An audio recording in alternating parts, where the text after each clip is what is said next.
Motumba Axé, meu populacho abençoado. Aqui quem fala com vocês é o seu guerreirinho suburbano preferido. E hoje, mais uma vez, ao lado da nossa Dora Milaje, Stephanie Borges. E aí, Orlando, como é que você tá? Estou, como diria, recomposto depois de uma semana de desterritorialização pura, né? Brasília, rolê aleatório, tô de volta. Fincou os pezinhos aí, Padre Miguel, deu uma respirada. Pois é, mas é que tem aquele problema, né? Diz que o corpo pode vir de avião, mas a alma volta andando, né? Então, assim, a minha alma deve estar ali pela altura ali de Minas Gerais, alguma coisa do tipo chegando ainda, porque... Cara, não fala isso não, que eu tenho viajado tanto que a minha alma tá perdida em algum lugar no meio do caminho, não sei aonde. Tá presa numa alfândega dessa da vida, tem alguém que vai despachar em algum momento. Sei lá, bicho, tipo, eu voltei da Califórnia em agosto, eu acho que ela ainda tá vindo a pé, sabe? Tipo, não sei. É engraçado que a gente tá falando sobre almas, né? E alma no sentido passado, né? Algo que vem de passado nos assombra, né? Pois o episódio de hoje é um pouco sobre isso, né? Sobre alma, assombro e passado, né, Stephanie? O que a gente vai fazer aqui hoje? Cara, hoje a gente vai nos apresentar para os nossos ouvintes depois de 6 meses gravando esse podcast, né? Vamos revelar um pouco sobre quem são Orlando Calheiros e Stephanie Borges, finalmente. Por exemplo, as pessoas vão descobrir que você não é professora de letras, né? Nossa, assim, as pessoas vão descobrir que é possível ser poeta sem ter feito faculdade de letras. Pois é, assim, qual é a faculdade que faz a pessoa se tornar poeta, né? Assim, nada contra pessoas das letras. Tenho amigos que são, inclusive. Mas, assim, a única coisa que faz você aprender a ser poeta, Orlando, é a vida, é a encruzilhada, é, tipo... tomar uns tombos, ler muito. Não tem.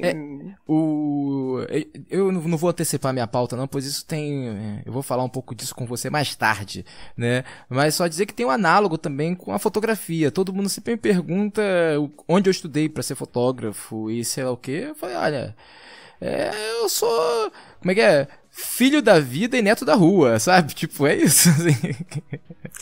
Eu acho engraçado porque tem umas coisas assim que a gente tá tão acostumado com esses discursos sociais, né? De que você precisa estudar e se formar e tal.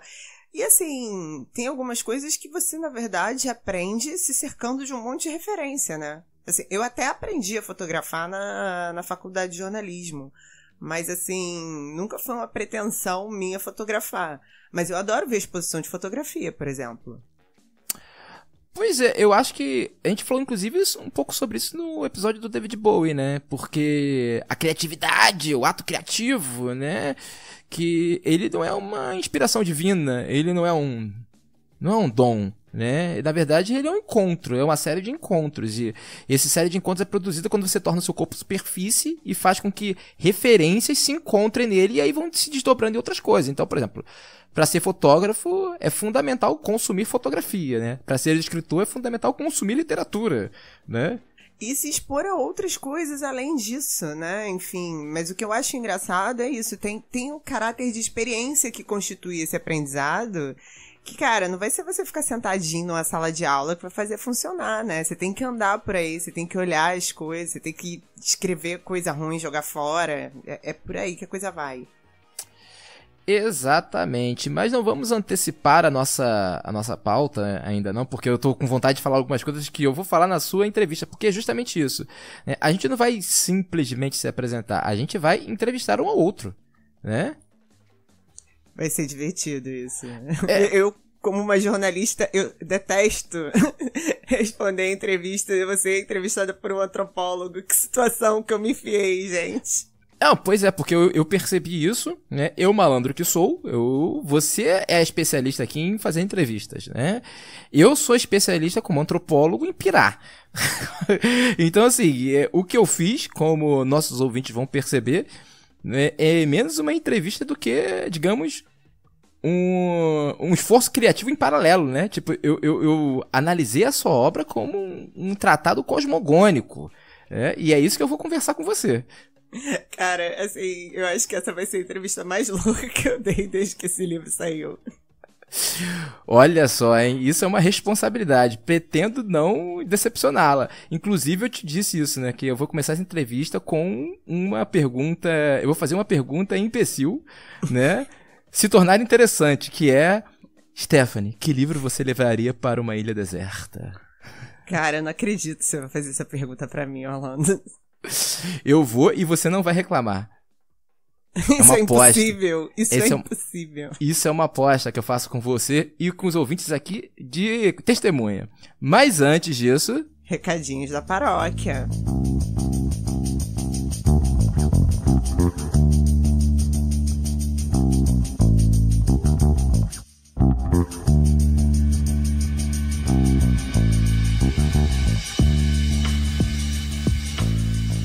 Salve, salve, meu povo Léo! Antes de dar continuidade a essa nossa tradição, que é utilizar os recadinhos da paróquia como epígrafe do episódio, né, que se segue, eu gostaria de fazer aquela clássica passada de chapéu. Eu sei que tem muita gente que reclama, mas é sempre bom lembrar que o Benzina é um podcast completamente independente. Isso significa que todos os custos do programa são cobertos, né, pela generosa ajuda de nossos padrinhos e madrinhas. Então, se você gosta do nosso projeto, se você acredita no nosso trabalho e quer que ele melhore, eu sugiro, eu peço que você vá em www.padrim.com.br/benzina e veja se tem uma faixa de renda que você pode contribuir. Lembrando que começa com R$4,20, ou seja... Tá custando menos que o dólar no Brasil, né? Ajudar a padrinhar o Benzina por mês. Então, vê lá se você consegue contribuir com a gente e ainda participar do nosso Mocó, né? Que é o grupo de apoiadores no Telegram, e receber bimestralmente o nosso Zine. Dito isto, gostaria de dizer ainda que este programa é especial porque ele foi o último programa da Stephanie no ano, pois a Stephanie, como uma mulher de sucesso que ela vai viajar para falar do seu livro, fazer 2 viagens de trabalho. Então agora só teremos a volta da Stephanie no ano que vem. Ela vai tirar umas merecidas férias. Eu mesmo devo só gravar mais um ou 2 programas especiais de fim de ano e coisas do tipo. Mas depois também vou tirar minhas férias porque eu também sou filho de Deus, né? E os humilhados serão exaltados. Então, eu vou trazer para a nossa epígrafe aqui um trecho do livro Um Peixe Olhou para Mim, da Tânia Stolze Lima. Para quem não conhece, a Tânia Stolze Lima é talvez a maior etnóloga viva, né? Esse livro, Um Peixe Olhou para Mim, é para a minha etnografia definitiva. Assim, é o livro que uma vez eu escutei de um antropólogo famoso, Peter Gall. Quando você for para o campo, que foi um conselho que deram para ele, né? Quando você for fazer o trabalho de campo, leve consigo um livro que te inspira. E esse livro você vai tentar, de certa maneira, replicar, né, durante a sua própria escrita. E esse livro da Tânia foi o livro que eu levei comigo. Esse livro é uma etnografia sobre os Yujá, né, do Xingu. E em determinado momento, né, a Tânia se lança uma discussão sobre a cosmogonia desse povo, né? Uma cosmogonia é basicamente um conjunto de mitos que contam, que narram a origem do cosmos, né? Em algum momento, né, os Yujás se prestam a falar sobre a origem da mortalidade, pois no mundo do mito, né, nem sempre os homens e mulheres foram mortais. Isso não é um dado da existência, isso foi algo que foi adquirido ao longo do processo, né? E esse mito narra a origem da mortalidade dos viventes. Inclusive, antes de falar sobre esse mito um pouco, é bom salientar que isso está presente na etnografia da Tânia. Cadu, né, que era o seu amigo, né, o Yujá, que lhe contou esse mito, lhe alertou para que ela tivesse cuidado ao viajar com essas gravações, pois as palavras têm peso, né? Ele mesmo diz para ela que ele vai se abster de viajar de avião durante uns tempos, depois de falar com ela sobre isso, porque o próprio ato de enunciar essas palavras já opera uma transformação na existência, né? E não se trata de algo neutro, né? A comunicação para as populações indígenas não é como a nossa nesse sentido. Não é um ato neutro. Muito pelo contrário, é um ato que gera efeito. Eles compreendem isso de uma maneira muito mais interessante do que essa nossa filosofia comprometida com alguns valores naturalistas. Esse mito narra o aparecimento de duas ilhas, né, que descem pelo rio, e uma ilha traz consigo as palavras da vida, né? Outra ilha traz consigo as palavras da morte. Os Yujá respondem apenas às palavras da morte. Vou contar o mito aqui, segundo a tradução da Tânia Stolze Lima. Ela chegou falando. Era uma ilha. Era trocar de pele que descia falando. Todos nós havemos de trocar de pele. Respondam-lhe, disse-lhe o xamã. Ninguém gritou, contudo. Por que vocês não responderam imediatamente? E a ilha já havia passado. Nós outros, os Yujá, não respondemos. As árvores responderam. As cobras responderam. Os lagartos pele lisa responderam. As aranhas, as baratas. E quando a casca das árvores cai, surge a casca nova. E quando as cobras envelhecem, desprendem a pele. Se todos tivéssemos respondido a, todos havíamos de trocar de pele. Trocaríamos de pele na velhice. Vocês seriam imortais. Já que responderam a palavra de morrer, morrer, vocês serão mortais. Os Yujá responderam à Ilha da Morte. Caso tivéssemos respondido a outra ilha, desprenderíamos a pele na velhice. Mal surgisse o sol, nos recolheríamos à casa. Com o passar do tempo, sairíamos por curtos instantes para curtir devagar a nova pele, até podermos andar livremente outra vez à luz do sol. Isso não sucedeu. Nós morremos, simplesmente.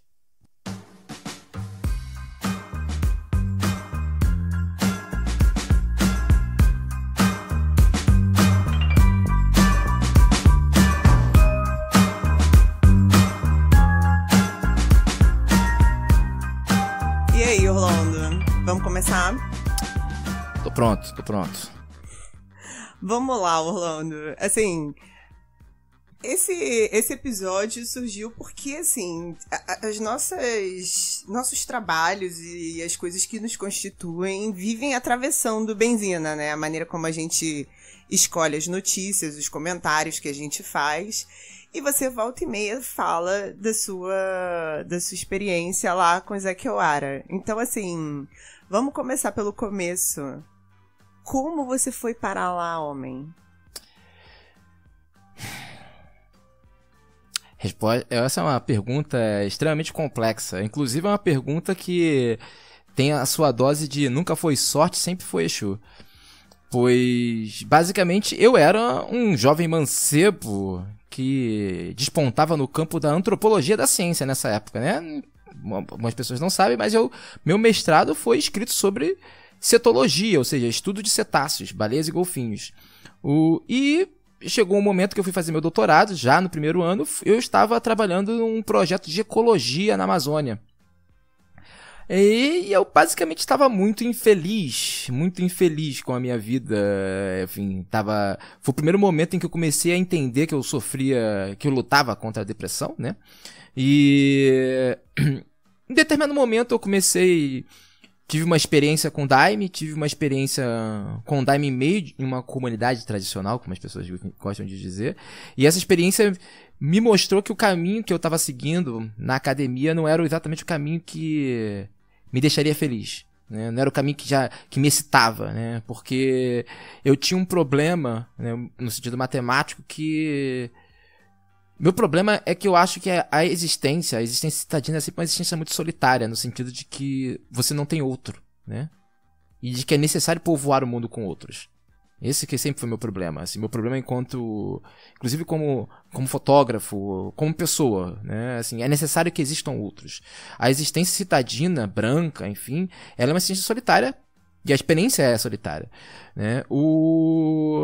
Que isso, inclusive, é uma coisa fundamental para as macumbas, né? A macumba é justamente um mundo onde você não está só, né? Onde você tem outros dentro de você, né? Inclusive. Mas, enfim. E nesse momento eu estava passando por esse processo em Belém percebi que não estava feliz com aquilo. Enfim, voltei para o Rio de Janeiro. E tive uma reunião com o meu orientador, né, o Eduardo Vieira de Castro. E no meio da reunião, completamente normal, assim, a reunião completamente normal, eu cheguei para ele e virei assim, cara, eu não quero trabalhar com isso. Não quero trabalhar com antropologia da ciência. Eu quero trabalhar com povos indígenas. Ele olhou pra minha cara assim, hã? Tipo, eu falei, cara, não quero, não. Eu quero trabalhar com povos indígenas. Eu sei que tu vai ficar puto, porque eu já tô indo pro 2º ano do doutorado, sabe? Tipo, se eu era outubro, sabe, do meu 1º ano de doutorado, que é uma loucura mudar pra etnologia, porque pra quem não sabe, etnologia é uma área muito específica, né? Porque não apenas eu teria que consumir toda uma bibliografia, como eu teria que aprender uma língua, sabe? Uma outra língua. E aí, enfim. E ele olhou pra minha cara e falou algo do tipo, pô, mas tu tem pinta que ia se dar bem trabalhando com índio. Aí ele abriu um mapa em cima da mesa dele, e aí eu olhei aquele mapa, vi assim, ele tem alguma população que queira trabalhar, aí eu vi lá escrito assim, Mudjatiri. E eu lembrei desse nome de uma nota de rodapé da tese de doutorado dele, que falava assim, os Mudjatiri são um caso muito estranho de povo tupi, pois possuem clãs. Era só uma nota simples. Eu falei, quero trabalhar com esse povo aqui. Aí ele, tá, tem 30 anos que ninguém vai lá, nem sabe se esse povo existe ainda, mas tudo bem. Aí eu voltei pra casa, comuniquei a minha então companheira, o que foi uma conversa bastante complexa, né? Porque, imagina, eu falei, olha, então, eu vou morar 2 anos numa aldeia indígena, e a aldeia indígena aqui é essa. Passado o drama, né? Ela olhou pra mim assim e falou, o que tem escrito sobre esse povo? Porque ela também é antropóloga. Eu falei, tem escrito esse trabalho de uma mulher chamada Yara Ferraz, né? Mas é só isso que tem. Ela, Yara? Eu falei, a Yara trabalha comigo. Tipo, a Yara, que é a única pessoa que tinha escrito alguma coisa sobre o Zé Kewara, ele trabalhava com ela num projeto no Museu do Folclore. No mesmo dia eu liguei pra Yara, a Yara me deu um monte de anotações do Zé Kewara, assim, mas assim, uma pilha de anotações. A Yara é uma das pessoas mais generosas que eu já conheci na minha vida. E me deu um monte de contato, me deu 2 cartas, e falou assim, cara, fala com essas pessoas. E me deu uma carta que era destinada ao xamã da aldeia, ao Açaí Suruí, e uma carta destinada ao cacique da aldeia, Marru Suruí, que é o afilhado dela, inclusive. E aí, em um mês depois, eu tava no Zé Kewara. O que é um tempo muito curto para um trabalho de campo, né? Inclusive, os Zé Kewara, eles não queriam antropólogos lá. Eles só me aceitaram porque tinha uma carta da Yara. Ou seja, assim, só por esse caminho eu poderia ter chegado a eles. Por isso que eu digo, nunca foi sorte, sempre foi Exu. Cara, eu acho sensacional isso, porque assim, eu li 2 ensaios seus que estão disponíveis na internet, né, sobre a sua experiência lá, e dá muito pra ver, assim, que tem 2 questões aí que eu acho que são fundamentais. Uma que é pensar a antropologia como tradução, né, de você ir lá e ser atravessado pela experiência. Mas assim, a forma de pensamento do Zé Kewara é muito diferente, né? Você tá sempre pontuando aqui, você joga um conceito, joga outro, enfim. Mas é essa questão de como eles lidam, por exemplo, com o desejo, com o corpo que se conforma, a gente já falou sobre isso. Tem uns paralelos entre a mão esquerda da escuridão e a forma como o Zé Kewara entendem a experiência do corpo, né?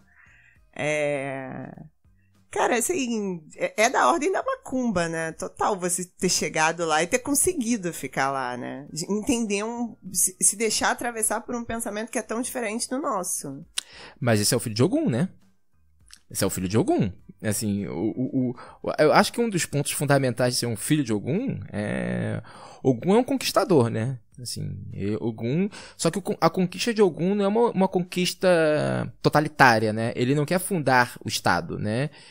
Tanto que Ogum conquistava cidades e avançava, né? Ele, tipo, conquistava a cidade, valeu aí, foi embora, vai para outro lugar. A questão de Ogum é permanecer em movimento, né? Tanto que tem essa relação dele com Exu, né? A questão de Ogum é a guerra, a conquista e o avante, né? Ele tá sempre avançando, ele tá sempre indo adiante. E eu acho que isso... Porque, assim, uma coisa que me irrita muito, é quando as pessoas falam assim, eu queria ter a chance que você teve de conviver com os povos originários. Tipo, cara, eu não fiz turismo.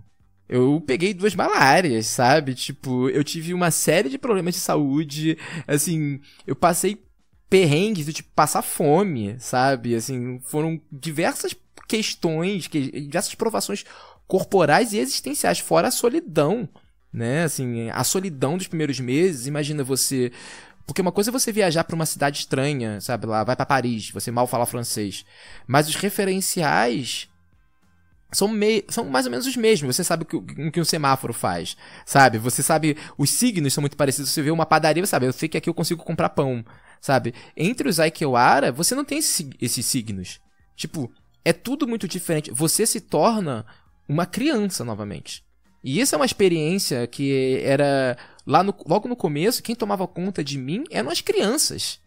Porque você não sabe nem andar, você não sabe ir ao banheiro, sabe? Você não sabe se aliviar. Então você tem que retornar a um estágio, né, infantil, e a partir dali você se recriar, pelo menos a maneira como eu entendo esse esforço, né? Você tem que se recriar para de alguma forma poder acompanhar aquilo que está acontecendo ao seu redor. Do contrário, ou você sobrecodifica, do tipo antropologia clássica, não, porque parentesco, isso, aquilo, sei lá o quê, ou do contrário, você pira, sabe? Então, assim, esse esforço de ser tornado uma criança e voltar, né, aprender a andar, aprender a se aliviar, aprender a comer, sabe, aprender a falar uma outra língua, esse esforço para mim só tem sentido quando eu penso no meu desejo pela conquista pelo conhecimento. Porque é só isso que me mantinha vivo e avante, sabe? Assim, porque as pessoas não sabem o quanto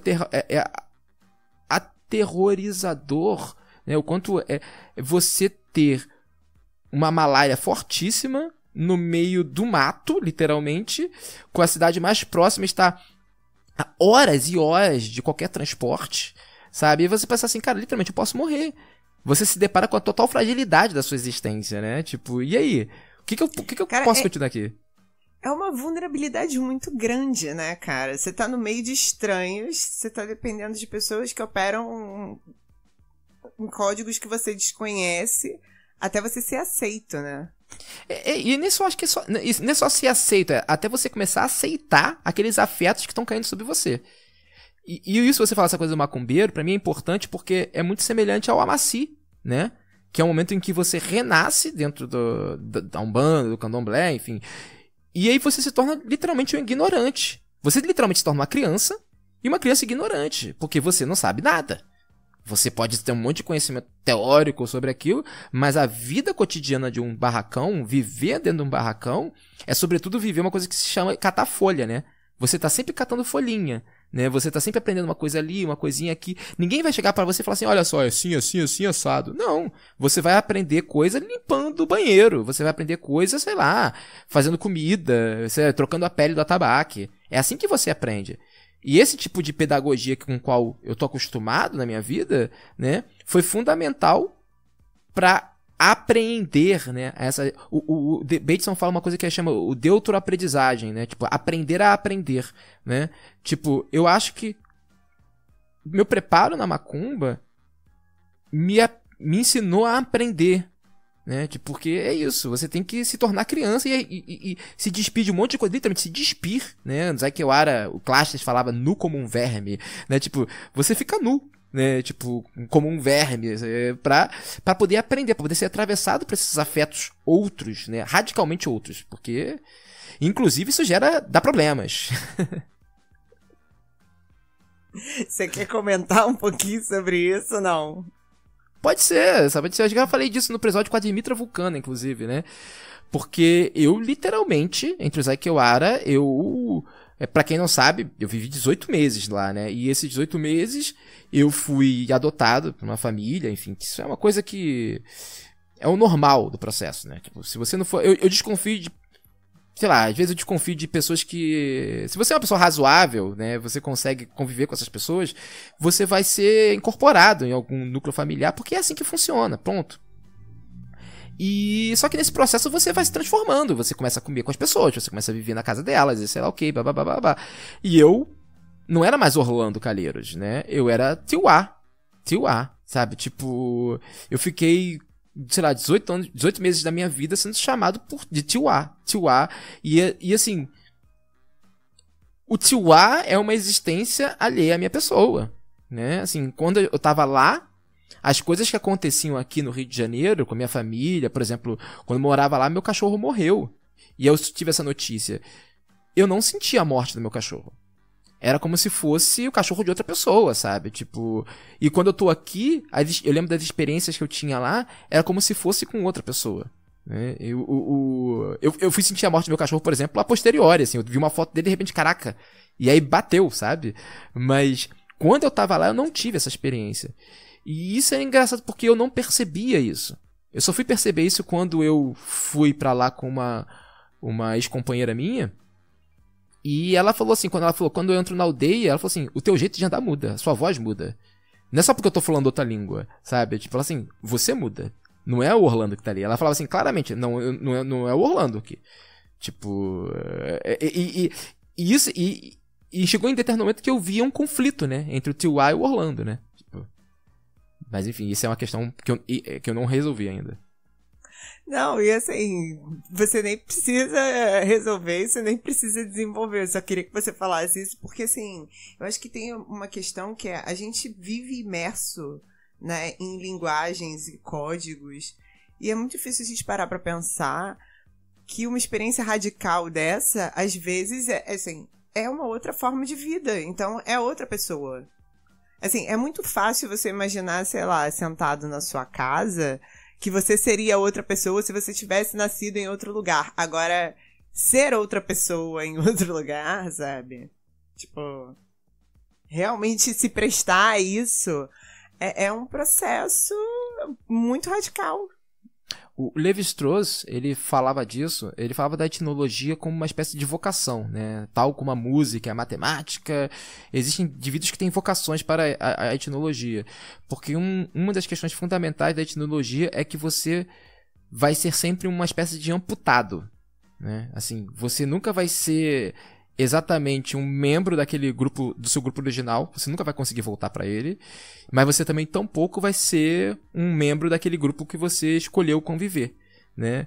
Você vai ser sempre um entre, né? Você vai ter sempre entre uma coisa e outra. E esse entre uma coisa e outra é sempre um isolado, um solitário, né? Tipo, a atividade da etnologia tal como uma vez você já falou do esforço de tradução, porque por isso que eu acho que é de fato, né, um esforço tradutivo, é uma atividade solitária, né? Ainda que você esteja sempre cercado de pessoas, né? Mas você está sempre cercado de pessoas, mas você tem que estar sozinho para poder fazer aquilo. Do contrário, você não está mais fazendo antropologia, né? Do contrário, você não está fazendo mais esse processo de transição de uma coisa para outra, de um regime para o outro, né? É porque são coisas que, em certo aspecto, você não consegue levar alguém, né? Esse negócio de estar no entre, tipo, enfim, eu pensando no processo de tradução, entre, sei lá, sair de um texto de partida para um texto de chegada, existe um processo ali, esse deslocamento, esse movimento, que, assim, parte desse movimento só dá para fazer sozinha. Eu posso até te explicar depois como é que eu cheguei, mas eu não consigo levar alguém junto. Não, pois é, até porque no caso da antropologia, ela tem dois momentos muito específicos, né? Porque o momento original é o trabalho de campo, né? Onde você tá lá, literalmente, com as pessoas, só que lá você tá sozinho, porque você é o branco, né? No sentido de você é o não indígena, você não é um indígena, você é uma criança, você tá se convertendo ali, e aí chega um momento que você fala assim, agora eu tenho que partir, e aí quando você tá aqui, você tem que trazer aquelas pessoas pro meio do texto, né? Você tem que remontar aquela experiência, dar aquela experiência um código inteligível, transformá-lo aquilo ali em alguma coisa, em pensamento, né? Então tem uma multidão. Tem uma frase do Tim Eagle, se eu não me engano, que ele fala assim, antropologia é uma filosofia com gente dentro. Que é exatamente isso, né? Assim, é uma forma de filosofar, só que com um monte de gente, porque o antropólogo é sobretudo um sujeito desonesto. Porque, assim, o filósofo, ele é demasiadamente honesto. Porque o filósofo, quando ele se depara com uma questão propriamente respondível, né, o que é a morte, o que é a vida, por exemplo, que são questões, aquela coisa dos problemas que a gente fala, né, os problemas irrespondíveis, né, ele vai e entra no processo de introspecção, reflexão, para achar uma resposta temporária para aquilo, criativa. O antropólogo, ele chega e pega a pergunta e passa, escreve num papel e passa pro amigo dele do lado, assim, olha, cara, responde aqui pra mim aqui, ó. Responde aqui pra mim, sabe? Tipo, porque o antropólogo faz isso. E aí o cara responde numa outra língua, ele traduz pra língua dele e fala assim, olha aqui, essa é a resposta que eu tenho. Entendeu? Essa é a tarefa da antropologia. Toda vez que a gente se depara com uma questão propriamente respondível, a gente passa ela adiante. Por isso que eu acho que tem uma tarefa da comunicação fundamental, né? Ela tá sempre... A antropologia é um esforço comunicativo por excelência. E olha que, assim, eu li pouco antropologia, mas é curioso isso, né? Assim, eu que venho da comunicação e vejo a comunicação se colocar num papel de mediação que tá ficando cada vez mais cínico e cada vez mais hipócrita, porque foi totalmente cooptada por agências, né, do capitalismo. É muito curioso ver, por exemplo, como é que a antropologia, as pessoas estão num esforço de comunicação muito maior do que quem se compromete com a comunicação. Pois é, porque a comunicação é a própria criatividade humana, né? E a criatividade humana, e eu acho que isso da antropologia é um efeito, literalmente um efeito dos afetos que nos atravessam, porque na maior parte do tempo a antropologia está comprometida, e esse é um projeto de comprometimento político existencial, com populações, com coletivos extramodernos, né? Com formas de vida, com outras formas de vida que o consumo, o capitalismo, enfim, não é o norte. Então, assim, quando você vai falar de comunicação entre povos indígenas, quando você vai tentar se comunicar com povos indígenas, ou quando você vai se comunicar com um coletivo do candomblé, sabe, um terreiro, um barracão, você está trabalhando com pessoas, com regimes que que estão além e aquém dessa nossa experiência empobrecida do capitalismo, né? No qual a comunicação é um produto. Né, na qual a comunicação tem que gerar um certo valor, tem que gerar clique, tem que gerar, sabe, like, tem que gerar dinheiro, porque o jornal existe pra quê? Pra ter patrocínio, sei lá o quê, blá, blá, blá, entendeu? Tipo, a comunicação se faz pelo ato de se comunicar. Então, por exemplo, o mito. Por que se conta um mito? Né? Por que se publica um livro? Sabe? A gente vai publicar um livro, a gente vai ter que lidar com todo um mercado financeiro, né, pra poder publicar um livro. Tipo, todo o capitalismo, né? Um agenciamento capitalista publicar a agenda de Chama lançamento. mercado editorial por um motivo, né? Exato, né? Tipo, quando você vai lidar, por exemplo, com a narrativa, com a forma de contar mitos dentro do candomblé ou dentro de uma aldeia indígena, você tá falando com outro regime comunicacional. Né? Quando você fala de uma gira de candomblé, uma gira de umbanda, você está falando com outro regime de comunicação, uma outra forma musical. A música que está sendo tocada ali não é a música da indústria cultural. Né? É outra forma de música, né? É outra forma de comunicação. São outros afetos. Bom, e aí uma outra coisa que eu queria te perguntar, que é o seguinte... você fala das artes da antropologia, mas assim, como você é um bom filho de Ogum, você fala também das artes do axé, enfim, e aí eu queria que você falasse da fotografia, porque assim, eu já vi você fotografar, e eu já vi as suas fotografias depois, né, depois que você trata, que você edita, enfim, e é muito, pelo menos pra mim, é muito curioso como tem uma questão ali que, lendo o que você escreve no Entre o Levi-Strauss e o Diabo, que é essa coisa do entre. Tipo, as tuas fotos, elas têm justamente uma coisa de procurar alguma coisa estranha ali. Alguma coisa, assim, sabe, eu não gosto de usar esses termos clássicos da fotografia, porque não é um momento decisivo, na verdade. Mas, assim, na verdade, é como se você estivesse tentando captar um momento em que alguma coisa escapa. Tem alguma coisa fugindo ali. Deixa eu tentar fotografar. Eu concordo, assim, inclusive, porque tanto que uma das coisas que eu tive muita dificuldade quando eu voltei, por exemplo, das populações indígenas, dos Aquiaras, sobretudo, era encontrar um outro objeto fotográfico. Né, assim, e eu ainda meio que não encontrei, porque, por exemplo, eu tenho fotografado o meu terreiro, basicamente. Pós Aquiara, minha fotografia é uma fotografia de barracão, de terreiro e tudo mais. Porque assim, uma coisa são fotos boas que eu tiro, outra coisa são as fotos que eu realmente tenho um comprometimento artístico com ela, um comprometimento criativo, que eu tô pensando naquilo, né, que é assim, por que eu tô usando essa cor, por que tem esse verde, por que tem essa luz, por que tem esse enquadramento, por que tem essa velocidade, sabe? E eu acho que realmente tem uma coisa do entre, porque o entre, primeiro que tem uma coisa assim, eu odeio fotografia enquanto registro. Eu acho que fotografia é justamente sobre... A fotografia, ela só mostra o... Ela é um outro do real. Ela sempre é um outro. A fotografia, ela tem que instaurar uma certa irrealidade, né? Ela tem que instaurar uma certa dimensão paralela ao que está acontecendo, né? Então, por exemplo, nenhuma das minhas fotografias são pensadas como representações de algo que aconteceu. Sabe, eu não edito, não coloco, sei lá, um disco voador atrás, não faço esse tipo de coisa, mas, assim, eu tento o tempo inteiro capturar imagens que a olho nu seriam impossíveis de serem feitas, sabe, por isso que eu gosto do preto e branco, por isso que eu gosto os meus tons, né, minhas cores, elas não são cores que tentam reproduzir a cor real, sabe? Tipo, o meu verde, ele tá sempre puxado, sabe? Pra um tom mais frio, ao mesmo tempo que o laranja, eu tô sempre puxando pra um tom mais quente. Então, eu nunca trato as cores de uma forma unificada, porque tem que criar um estranhamento, porque assim, por que esse verde frio tá fazendo do lado desse vermelho quente, sabe? As pessoas podem não entender por que eu tô usando aquilo, mas causa um estranhamento a elas, né? Assim, cara, por que isso tá acontecendo? E às vezes quando eu quero realmente fazer a coisa acontecer de outra forma, eu vou para um preto e branco, como se fosse o carvão, né? Eu desenvolvi um preto e branco muito baseado no trabalho de um fotógrafo japonês que eu adoro, que é o Daido Moriyama, que é um preto e branco que parece um desenho de carvão, né? Que esse preto e branco com desenho de carvão, assim, aquilo ali é o único momento que o ser humano tem essa experiência. É um momento quase que ele tá quase adormecendo, né? Que você tá com o olho fechando, cerrado, quase fechado, e aí você dorme, sabe? É exatamente esse momento, esse paroxismo que eu quero simular na fotografia, né? Que é essa coisa que não acontece de forma natural, não dá em árvore, sabe?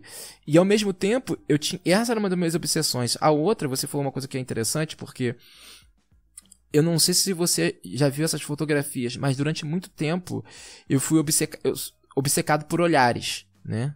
Olhares. E eu tentava o tempo inteiro, tem muita foto minha com indígenas que é isso. Primeiro porque é um sintoma da minha relação com eles. No sentido de que eu não uso lentes grandes. Você já viu fotografando, eu uso lentes curtas. Eu tô sempre colado nas pessoas. As pessoas sabem que eu estou fotografando. Assim, tem todo um comprometimento ético com as pessoas ali, entendeu? Tanto que eu não fotografo, as pessoas não se sentem à vontade, eu não fotografo elas. Então eu sempre tiro fotos de muito perto, né? Eu uso 50mm, 35mm para fazer minhas fotografias. Isso implica que eu apareço nos olhos das pessoas. E esse é um detalhe que eu sempre tento capturar. Várias fotografias, vários retratos meus, né, das populações que eu trabalho, na verdade, as pessoas acham que eu tô fotografando o rosto. Não, eu tô fotografando uma mirada. A pessoa me olhando, sabe? Tipo, como eu tô invertido. Porque tem uma frase do Patrick Manigler que eu gosto, que pra mim é um problema, no sentido que me inspira, de que a verdadeira antropologia, ela nos fornece uma imagem no espelho na qual somos incapazes de nos reconhecer, né? Tipo, e eu acho que esse meu problema com a mirada era um pouco esse, né? Tipo, trazer uma imagem na qual eu não fosse capaz de me reconhecer, e posteriormente, quando esse projeto se expandiu para uma coisa mais ampla, é trazer uma imagem do mundo na qual as pessoas são incapazes de reconhecê-lo e de se reconhecer ali, porque é fundamental para se reconhecer enquanto sujeito, você tem que reconhecer o mundo onde você está, né? Cara, e as suas fotografias, elas não têm compromisso com esse mundo, né? Elas têm compromisso com outros mundos. Sim, porque esse mundo já é, sei lá, já tem qualquer coisa, sabe? Tipo, por que eu vou perder meu tempo com ele? Assim, é chato. Tá muito saturado de imagens, né? Tipo, deixa aí pra galera que tá afim de fazer. Exatamente, assim, por que eu vou... Justamente assim, meu problema não é replicação serial das coisas. Meu problema artístico é a instauração de outros possíveis, né? Assim, a expansão da nossa imaginação. Então, assim, eu quero que as pessoas olhem pra uma foto minha e elas percebam que existe uma outra coisa. Elas podem não saber exatamente o que é, mas tem uma outra coisa ali. Sabe? Tipo, pô, tem um estranhamento. Pô, o que esse verde tá fazendo do lado desse vermelho? Sabe? Mas ela não pode. Ela nem percebe isso, assim. É um pequeno tráfico cromático que eu vou fazendo, sabe? Tipo. É ruim eu falar disso, porque parece que é um mágico que tá liberando os seus segredos, né? Mas, tipo. Eu gosto dessa sensação de causar estranhamento nas pessoas.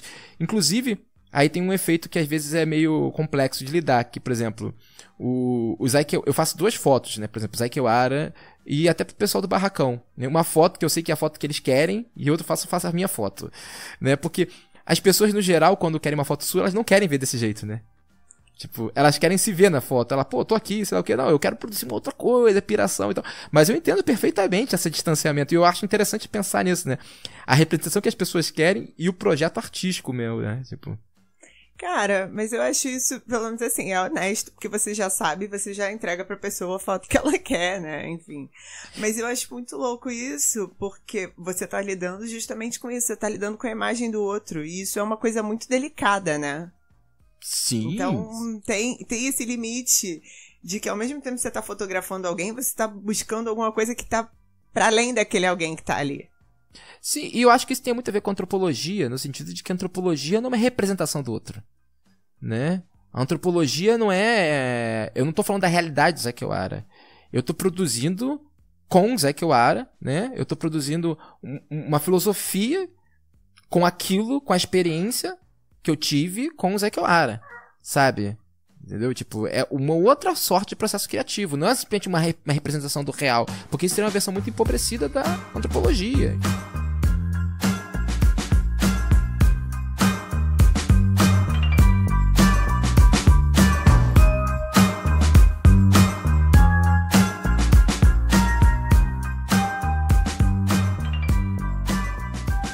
Eu tratei o seu livro como um tratado cosmogônico, ou seja, como a origem de um outro mundo, né? E digo isso de uma forma... eu acho que nada pode ser melhor que isso. Né? Assim, Esse é um dos elogios mais inusitados que eu recebi para esse livro até agora. A gente tá aqui trabalhando no diferente. Mas, enfim, isso significa que eu, né, como me convém, significa que eu vou pirar em cima disso, né, com as minhas referências, né, vou produzir um comentário, né, da minha experiência, da forma como eu atualizei a leitura de questões que emergiram. Eu não estou aqui querendo reconstituir nenhuma hermenêutica do seu trabalho, né, que cairia no sentido, vou explicar seu livro para você. Não, nem de longe disso. Eu estou dizendo assim, como esse livro me afetou, de como eu li. E isso tem muito de macumbeiro deleuziano, né? Que é basicamente, eu tenho isso tatuado no cóccix, sabe? Macumbeiro deleuziano. Deve ser bonito isso, hein? Deve ser bacana. Ao lado de um tribal, sabe? Sei, tô ligada. Conheço a estética. Mas assim, o que eu acho muito engraçado antes de você começar a ser um macumbeiro deleuziano é que eu acho engraçado que às vezes as pessoas me perguntam no que eu tava pensando, né? Quando escrevi o livro e tal, aquelas coisas que eu fico assim, gente, tipo, você passa 8 meses escrevendo um livro, tipo, você pensa em muitas coisas, mas é justamente isso, de você virar pra mim e falar assim, não quero que você explique, não vou explicar pra você. Já fiquei feliz, já fiquei contente. Pô, porque é aquilo, né? Por que você escreveu tal coisa? Cara, sei lá, eram 4 da manhã, provavelmente eu só queria ir dormir, terminar essa página, sabe? Tipo... Mas a melhor resposta é do Bob Dylan, né? Eu só queria rimar, sabe? Não é meu caso, mas eu entendo. Mas enfim, ele só queria fazer uma musiquinha. Mas, então, eu vou começar, como me convém, né? Como o maior deleuziano de Bangu, citar o patrono desse podcast, que é Deleuze, né? Que no abecedário tem uma definição que ele fala sobre a maldade, que eu acho belíssima e potente. E ele se pergunta assim, o que é maldade? É impedir alguém de fazer o que ele pode. É impedir que este alguém efetue a sua potência. Essa definição é poderosa para mim, pois ela me lembra o poder da escrita. O poder insurgente da arte, né? Porque a arte justamente ela faz isso, né? Ela liberta potências, né? Ela é uma insurreição contra a maldade, né? E por isso que a arte, pra mim, ela é inseparável desses devires menores, como o Deleuze chama, né? Porque assim, porque a arte se opõe à forma do homem branco, né? Porque a forma do homem branco, ela tenta se instaurar sobre tudo. Ela tenta conformar tudo. Então a arte, ela necessita do devir mulher, do devir animal, do devir negro, do devir outro para se efetuar, né? Você está sempre fazendo outra coisa emergir para que a arte possa existir, né? Tal como a Lady Stardust da música do David Bowie, né? Que é algo que emerge da performance, né? Enfim. E eu tô te falando isso porque a maneira como eu compreendi o seu livro, como ele me afetou, é de que há no seu livro um longo ensaio sobre a maldade, né? Sobre essa imposição da forma, né? Uma forma que se impõe aos cabelos, mas também aos sujeitos, né?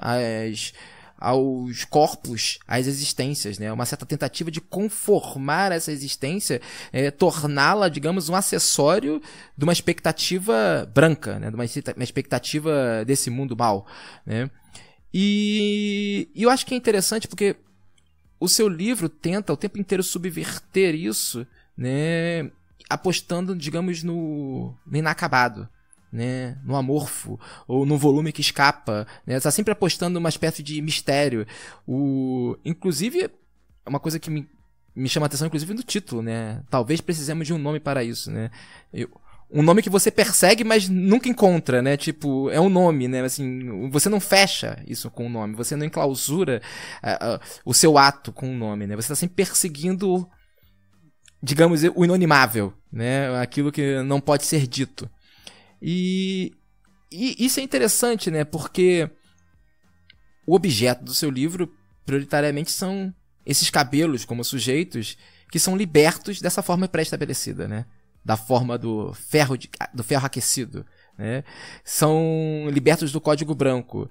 São cabelos que crescem depois da morte, cabelos que caem, cabelos concebidos como seres, né? Cabelos que são cobras, como os cabelos das medusas, né? Tipo, ou cabelos de seres que são inimagináveis, como Iemanjá, Oxum, enfim. Inclusive, tem um dos seus poemas preferidos, meus poemas preferidos, acho que é o 9º, se eu não me engano, começa com uma frase que eu acho que é perfeita, né? Era uma vez uma palavra que não havia. Sabe? Tipo, essa frase, essa introdução eu acho genial, né? Inclusive porque uma das questões que o poema é justamente alertando do poder de clausura das palavras, né? Do poder das palavras, de clausurar coisas, existências, né? O poema segue nessa direção, maneira como eu li. Enfim, a minha questão é: você acha que é um absurdo que eu faça uma leitura do seu trabalho como um tratado insurgente? Ou seja, de que o seu livro é uma operação de revolta contra a maldade, ou seja, uma maldade que impede os corpos, os cabelos, de realizarem sua potência? Seu livro é uma espécie de luta contra o império da forma, contra o império do real empobrecido? Então o seu livro seria, nesse aspecto, um livro sobre a beleza insurgente? Sabe, tipo, e esse belo insurgente, eu falo disso com uma provocação deliberada aos gregos, sabe, aquela beleza ordeira, enfim. O que você tem a falar sobre isso, Stefan? Olha, eu tô muito surpresa porque eu não conhecia essa definição de maldade do Deleuze. Eu já deixei claro aqui nesse podcast que eu vou ter que ler bastante Deleuze ainda pra situar em algumas referências. Mas assim, cara, primeiro que poesia eu acho que poesia tem que ser um negócio insurgente. Assim, e tem uma questão que é justamente assim, eu fiquei muito tempo sem escrever poesia, depois eu resolvi escrever poesia, mas tem uma coisa que me angustiava muito nesse processo de voltar a escrever poesia, que é o que torna um poema pertinente, o que torna um poema relevante. Porque, assim, eu acho terrível essa ideia de produzir alguma coisa a partir de uma agenda política. Tipo, eu não quero escrever um poema político. O poema ser político é um desdobramento de uma outra coisa que está acontecendo ali no poema, né?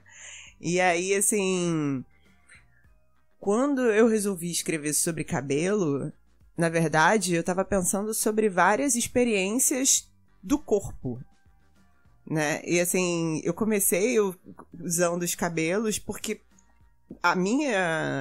parte da minha experiência, das muitas experiências que uma mulher tem de ressignificar e fazer as pazes com o próprio corpo numa sociedade que nem a nossa, foi justamente parar de alisar o cabelo. Eu fiz relaxamento, assim, eu nunca usei o cabelo liso, mas eu fiz relaxamento para tirar o volume durante mais ou menos uma década, né?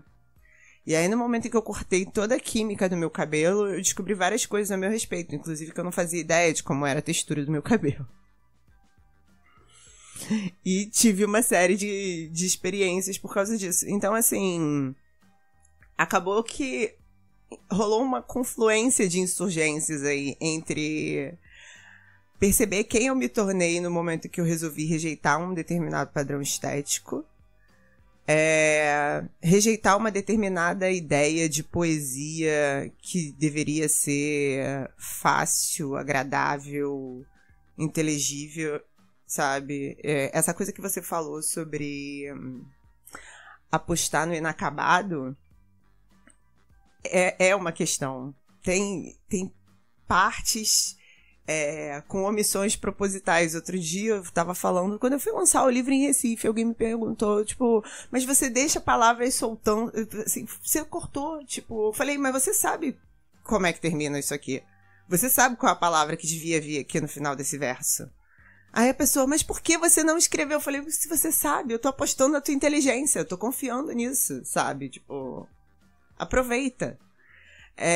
Porque, assim, na verdade, eu tava muito mais movida das perguntas que eu poderia disparar a partir do poema do que chegar a respostas. Né? A ideia de alguma coisa que eu não posso nomear, na verdade, passa por uma série de experiências que eu passei que eu nunca encontrei registro e eu nunca encontrei conceitos filosóficos que abordem esse tipo de coisa. Eu levei anos para encontrar literatura que tratasse de questões com as quais eu olhasse e falasse, nossa, isso aqui eu consigo reconhecer, sabe? Isso aqui dialoga com a minha experiência. Então, assim, tem um gesto aí de recusar uma série de formas. Tanto uma forma poética quanto uma estética de beleza. E, assim, no fim, essa questão de ir contra a maldade, eu acho que ela já surge mais no final do poema, quando o poema vai ficando cada vez mais desestruturado e cada vez mais estranho. Quando eu começo a rejeitar também uma lógica branca, né? Vamos trazer as orixás pro poema, né? Vamos passar pela Grécia só pra dizer que isso aqui não serve para nós, assim. Tipo, a Grécia é um problema dos poetas brancos. A minha tradição com que eu tô dialogando é outra. Eu quero trazer outras imagens pra poesia contemporânea. Eu tô disputando outro estatuto de literatura aqui. E, curiosamente, tipo, embora eu estivesse disputando outra coisa, essas pessoas brancas até que estão, enfim, lendo e gostando do poema. Embora não seja pra elas. Mal aí, gente.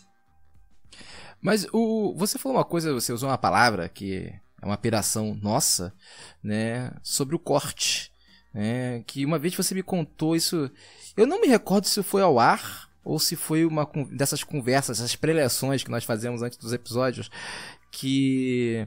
Como é que era a história? Dependendo do corte, você sabe se o poeta tá mais próximo do açougueiro ou do... como é que é? Ou do filósofo. Ou do filósofo. E aí você falou sobre cortes, né? Omissões, né? Assim, mas não só o corte nesse sentido, mas também tem um corte poético, né? Tipo, e é interessante porque isso é uma coisa que me é cara, né? Do corte como algo que liberta, né? Tipo, o corte como que liberta a vida de sua forma discreta, né? Cara, então, isso é muito engraçado, porque a partir do momento em que eu comecei a pensar obsessivamente sobre cabelo, e comecei a pesquisar várias coisas sobre cabelo, que vão, sei lá, desde a estrutura do fio de cabelo, até como o cabelo acaba sendo significado em diferentes questões. Por exemplo, tem trechos de manual de inquisição no poema. Tem epístolas de Paulo no poema. Enfim, porque os cabelos vão se desdobrando em várias questões de domínio do corpo, né? E aí, assim, quando eu comecei a escrever, primeiro que eu entendi que para escrever esse livro eu precisava escrever sem me preocupar, mas editar os poemas depois era um processo importante. E aí você tem a questão do corte, porque para fazer o poema funcionar, o ritmo, as imagens, assim, parece uma coisa muito boba, mas, por exemplo, até a diagramação das páginas eu tive que revisar depois, porque tem partes que não podem andar. Tipo, você tem que ter uma estrofe fechada no fim da página para uma outra estrofe começar depois, porque tem um ritmo da experiência de leitura. E o corte é fundamental para isso. Tem certas pausas do poema que o leitor só vai fazer porque eu cortei aquele verso ali e joguei para baixo, enfim. Ou até a própria questão da colagem, porque são vários registros de linguagens diferentes que vão se embaralhando ali. Então, o corte é uma questão fundamental tanto para o cabelo quanto para o poema. E aí chega uma hora que eu só pude brincar com isso, assim, né? Assim, E pra macumba, né?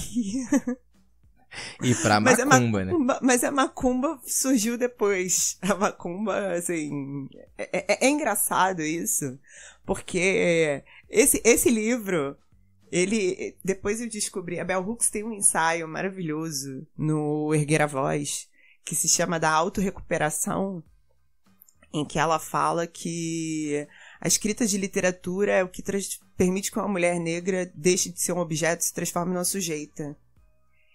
E eu fui ler esse ensaio, tipo, sei lá, 1 ano e meio, quase 2 anos depois de terminar de escrever esse livro. E eu comecei a chorar, assim, porque eu falei, foi isso que aconteceu. Então, de certa forma, eu não sabia, mas esse livro também me libertou de uma existência empobrecida, de certa forma. Eu vou... aquela situação completamente escrota no qual a pessoa discorda do autor do livro, que você fala macumba veio depois, porque eu vejo macumba do começo ao fim do teu livro, né? Assim, eu não consigo ver onde não tem macumba ali. Assim... Mas é porque você é macumbeiro há muito mais tempo do que eu, né? É isso. Então, esse que é um ponto que eu vou chegar nessa segunda pergunta. Porque uma coisa que você falou sobre... esse livro não é pros brancos, né? Assim, que... Mal aí. Acontece. Nem tudo tem que ser pros brancos, né? Já tem todo o resto, esse que é o problema, né? Mas veja só, você conseguiu aproveitar, você foi afetado, né? Vamos registrar esse momento, porque é bonito isso. Isso aí é a macumba, né, cara? Isso aí é a macumba. Isso aí é a criação de ser uma criança de terreiro, né? Enfim, o ponto, justamente que isso que eu queria entrar. Porque uma das resenhas do seu livro, que é uma boa resenha, né, que fala que você opera sob a ótica do trickster, né, que os seus poemas operam sob a lógica do trickster. Inclusive, a pessoa que faz a resenha nota que você cita Exu, né, um dos personagens, faz parte desse bestiário que você aciona ao longo do seu livro. Com uma coisa com a qual eu concordo plenamente. Eu acho que o seu livro é um desses exemplos de nunca foi sorte, sempre foi Exu, né? Inclusive, por isso que eu tô falando que ele é um livro macumbeiro do começo ao fim. E, inclusive, porque justamente o Exu, uma coisa que eu já falei aqui, é o senhor do vazio absoluto, né? É o senhor, enfim, ele é aquilo que antecede a criação, ele antecede o ato criativo. Inclusive, Exu escapa porque ele escapa das formas, né? Exu é o entre, né? Ele é a síncope, né? Ele é aquilo que acontece entre um tom e outro, né? Ele acontece no vazio. E por que eu tô falando isso, né? Porque quando eu li essa resenha, né, eu li a resenha depois de ler o livro, porque eu não queria ler resenhas antes do livro para não contaminar a leitura. Eu falei, mas tem um aspecto aí que tá faltando nessa resenha que só macumbeiro vai notar. Porque, assim, Exu, e esse é um ponto fundamental, né? Ele nunca opera sozinho. No ato criativo, Exu está umbilicalmente ligado, né, a Oxalá, né? Exu é o dono, né, do vazio, é o senhor do vazio absoluto, mas ele só pode ser o senhor do vazio absoluto porque existe Oxalá, que é o senhor do espaço infinito, né? E essa é uma questão. E por que eu estou dizendo isso? Porque o seu livro, e você nota isso inclusive no final, né? Você tem um momento que você vai se rebelar contra a maldade no livro, né? Tipo, que você vai tornando ele menos branco, né? Nesse sentido, você vai trazendo os orixás e tudo mais. Porque talvez a primeira figura, a primeira imagem que me chama a atenção no seu livro é uma imagem terrível, que é o ferro quente carinhosamente chamado de Chapinha. Sabe, eu tô citando você aqui, né, que é a figura opressiva, né, do livro, né, contra todas as outras estão se revoltando contra ela ali, são acionadas contra essa figura que conforma os cabelos, os corpos, enfim, e chega um momento onde você evoca a raspagem, né, o ato de raspar a cabeça como um ato de renascimento, que é o ato da feitura do santo, né, enfim, que as pessoas raspam a cabeça para poder receber ali, para poder fazer o seu orixá.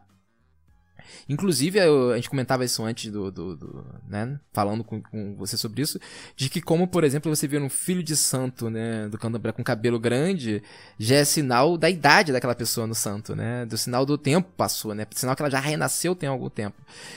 E assim, eu vou fazer uma pequena vírgula aqui para quem não tá, porque a gente sabe disso, né, muitos dos nossos ouvintes têm curiosidade sobre os ritos, enfim, sobre candomblé e umbanda, mas não conhece bem, então, nesse momento onde você faz a raspagem, né, tipo, é um momento onde você literalmente renasce, é um momento onde você vai ser reduzido a uma criança, né?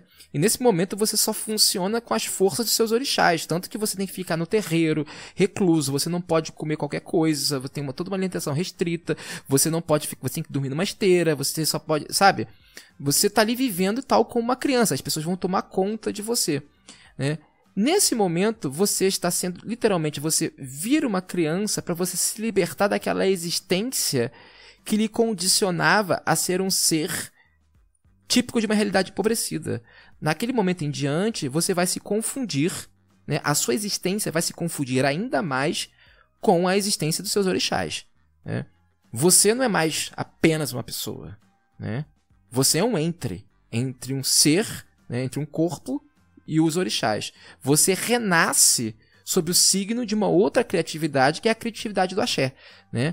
Que é uma criatividade que não condiciona a existência a formas discretas, a formas opressivas. Muito pelo contrário, é uma criatividade que se desdobra, né? A gente já falou disso, por exemplo... É nisso, por exemplo, que consiste o corte da macumba, né? O corte do candomblé, o corte da umbanda, né? Por que você precisa do sangue? Por que você precisa do alimento? Por que você precisa da transformação de que esse ato impõe? Porque você precisa libertar aquele axé da sua forma discreta para que ele circule, para que ele se transforme em outras coisas, né? Esse é o ciclo da vida da macumba, né? Você não é uma forma discreta, você está sempre... O fim da vida, na verdade, é o momento em que o seu axé se liberta, né? Da sua forma discreta, da sua existência discreta, que é o seu corpo. E por que eu estou falando isso? Porque o seu livro ele opera esse renascimento da forma como eu vejo, por isso que eu falo que ele é macumbeiro do começo ao fim, porque chega em um momento, um pouco depois quando você fala disso, e você começa a evocar todo um bestiário estranho de quinidários, por exemplo, que são seres que crescem, que existem de uma forma completamente esdrúxula, né? E outro momento você fala das gotas de sangue que caem no mar e se desdobram em vida, né? E logo depois você começa a falar dos orixás, e aí tem um momento, e esse aqui é o momento que eu acho que é uma das coisas mais geniais, que você abduz o leitor e lança ele em alto mar para que ele imagine formas impossíveis, os cabelos de Iemanjá, os cabelos de Oxum, né? Então assim, esse momento que você vai, esse processo criativo que você traz, essas formas, porque são formas. Você vai ter que falar de formas, palavras são formas, você fala mesmo disso, né? Tipo, o corte, o ritmo, são formas. Mas não são formas duras, né? Não são formas do regime opressivo do ferro quente, né? São formas que se desdobram, né? É o espaço infinito. Eu acho que na sua poesia, no seu livro, um paralelo, né, do ato criativo macumbeiro, né, dessa criatividade macumbeira. Então, a criatividade macumbeira já estava lá, eu só ainda não tinha codificada, né? Enfim. Mas esse lance que você tá falando de Exu é muito engraçado porque, por exemplo, dentro do processo de escrita desse livro, ele tem toda uma lógica de contrabando, né? Assim, conhecer os códigos que fazem que uma certa qualidade de poesia contemporânea seja reconhecida, né? Ler outros poetas contemporâneos, entender como certas coisas estão acontecendo, mas pensar numa disputa. Porque, de certa forma, esse livro todo, ele se funda numa disputa de linguagem que é... Todas essas palavras aqui que são usadas para cercear o meu corpo não correspondem a quem eu sou e eu tenho experiências para as quais eu não tenho palavras. Então a poesia tá sempre, ela se dá nesse tensionamento entre não aceitar ideias preconcebidas que foram usadas para me enclausurar de várias maneiras. Essa ideia do ferro quente, carinhosamente chamado de chapinha, é justamente isso. Assim, aquele momento em que uma coisa que te queima, que muitas vezes machuca, sabe? Vira uma coisa, assim, indispensável. Eu já conheci mulheres que, tipo, acordavam e já iam fazer chapinha, entendeu? Porque não queriam ser vistas com cabelos revoltos, sabe? Gente que ia passar o fim de semana na praia e depois, tipo, fica de boné, não molha o cabelo e vai lá depois e faz a chapinha pra segurar o liso de novo. Assim, são umas coisas que quando a gente para pra pensar, assim, gente, é uma perda de energia, de disposição, de tempo, sabe? Com uma coisa que simplesmente não deveria ter esse peso. Só que, assim, não é só uma questão de descolonizar o padrão de beleza, mas de descolonizar essas dinâmicas, entendeu? Tipo, essa parte do poema que você gosta, que é a parte 7, é justamente... ela é um ponto de virada no poema, porque até então o poema vem ali negociando com experiências e memória e as imagens gregas. Quando você chega mais ou menos ali nessa virada da 7ª parte, é o momento em que você encara a questão da ausência de palavras abertamente e a questão que existem palavras que transformam o objeto na sujeita, que transformam o passivo em agente. Que palavras são essas? Que registro é esse? Para que linguagem eu preciso apelar? E aí é aquilo, Exu não é só o Senhor do Vazio Absoluto, ele também é o mensageiro, né? Uhum. Então, assim, foi por aí que eu cheguei em Exu, na verdade. Porque eu tava pensando em como comunicar entre uma existência empobrecida que não me interessa mais e uma outra experiência que eu ainda não tenho palavras pra nomear. Tipo, só Exu pra me socorrer nesse momento. Você sabe que tem um lance que é muito curioso, que é o seguinte, esse poema ele é muito pensado a partir do corpo, né?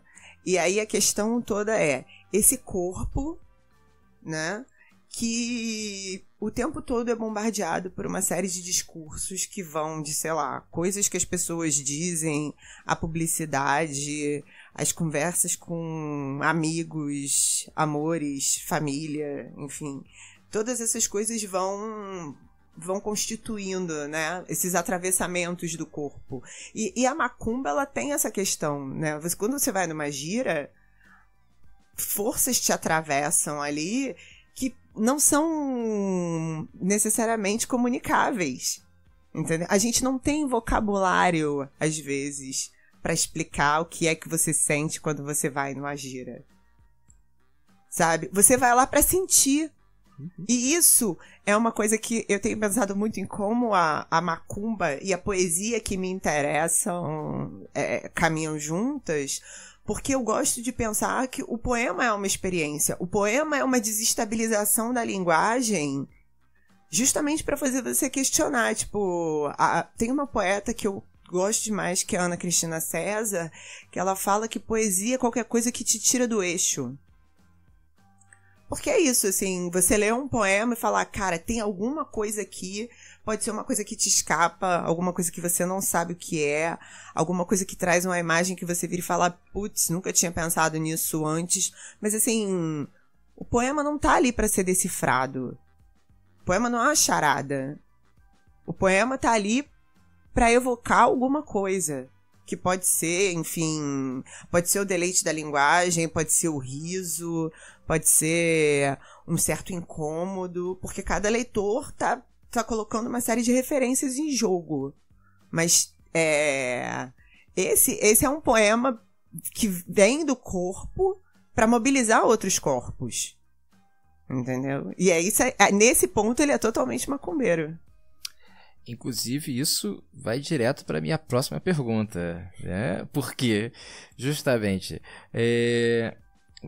vou tentar interromper um pouco para voltar para qualificar essa pergunta, porque tem uma coisa que o Deleuze dizia da arte como saúde, né?